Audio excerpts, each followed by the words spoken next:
Yes, there's different components to it, and I think the core part of it is really sitting down with the individual person and defining what they do, what the work is. Okay, what is my objectives? What is my values?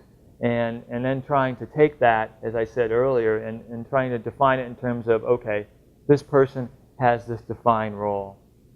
They have a basic understanding of what this role is, and they think they know how it relates to the values of the business and the goals and objectives of the business.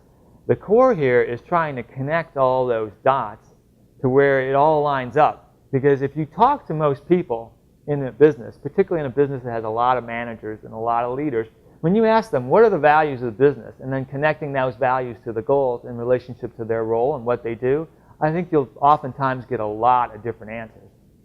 So the objective for us is to sit down with those people, and that's why we like doing it with 12 to 15 people at a time and sitting them in a room and having those discussions all in the open, all together, and they realize how different some of those values and some of those visions and how they define things are, and then you talk about them some more, and then you start binding them together. So there's a part where you define all these things, or they talk about it, and then we talk about it together, and then ultimately what we're trying to get, again, is that binding.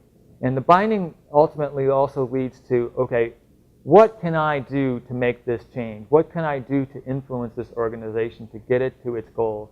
And ultimately, make myself happy and fulfilled as a leader in the process. Because again, it all connects to happiness. Making those who work for me happy and fulfilled in their job, and then making myself happy in the role that I play within an organization. That's really the key.